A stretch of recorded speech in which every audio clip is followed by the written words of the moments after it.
नमस्कार दोस्तों। आज हम जिस टॉपिक पर चर्चा कर रहे हैं वो है कि हमारे एनपीएस जीपीएफ अकाउंट में या ईपीएफ अकाउंट में पीपीएफ अकाउंट में अगर पैसा रखा हुआ है और हमें पैसे की ज़रूरत हो तो क्या हमें उसमें से पैसा विड्रॉ कर लेना चाहिए या उससे बेटर है कि हमें एक लोन ले लेना चाहिए उस अमाउंट का। इससे आपको एक क्लियर चीज़ होगी कि कंपाउंडिंग का इफेक्ट क्या होता है।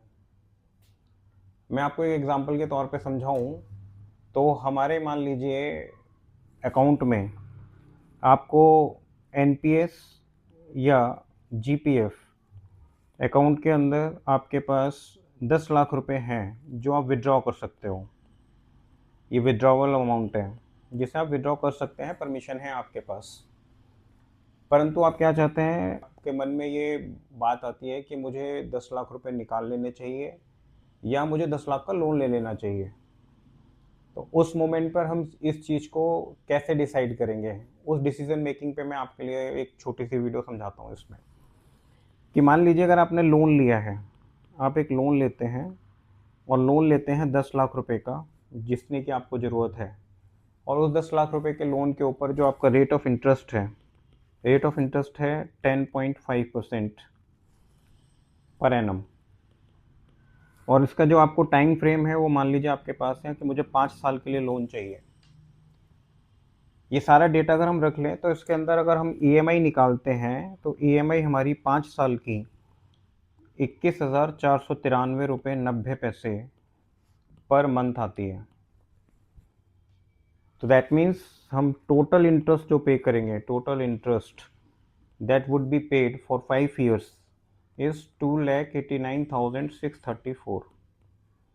यानी आपका जो ग्रॉस अमाउंट है जो आपने पूरे साल में पे करा 5 सालों के अंदर, वो आपके पास हुआ कितना?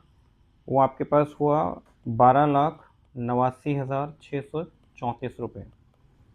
यानी आपने 2,89,634 रुपया एक्स्ट्रा पे करा।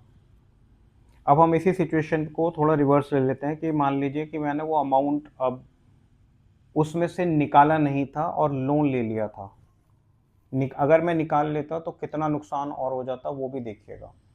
अब अगर मान लीजिए हमने उस अमाउंट को निकाला नहीं है तो हमारा अमाउंट कितना है? अमाउंट है 10 लाख रुपए।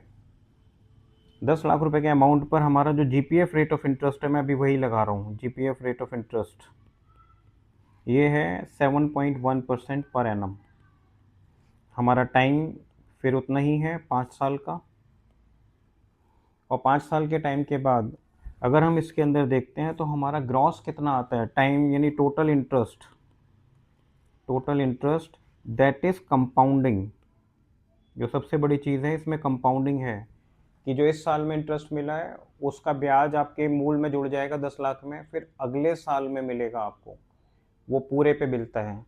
तो यानी आपको 5 साल में कुल मिलाकर 4,09,118 रुपये अर्न होते हैं। तो यानी आपके पास टोटल अमाउंट बनता है 14,09,118 रुपये। तो अगर आप क्लियर देखें तो आपके पास सेविंग कितनी आ गई है? आपके पास सेविंग है 4,09,118 रुपये में से आपने माइनस कर दिया 2,89,634 रुपये। तो आपके पास बचा 1,19,484 रुपये। ये सेविंग है जो आपने लोन लेकर कर ली है। यानी इस छोटी सी वीडियो से आपको एक चीज़ क्लियर हो गई है कि कंपाउंडिंग का जो इफ़ेक्ट है वो लॉन्ग लास्टिंग होता है। इसलिए मेरा ये समझना है और मेरा ये कहना भी है कि वैसे आप अपने व्यक्तिगत निर्णय खुद लीजिए क्योंकि फाइनेंशियल मैटर है।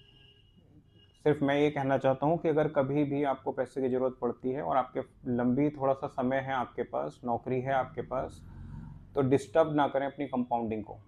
कंपाउंडिंग डिस्टर्ब करने का जो नुकसान है वो लंबा होता है। इससे बेटर है आपके आज की डेट में लोन लेना हमेशा बेटर रहता है। तो it is better to take loan than to withdraw the funds from your NPS और जीपीएफ।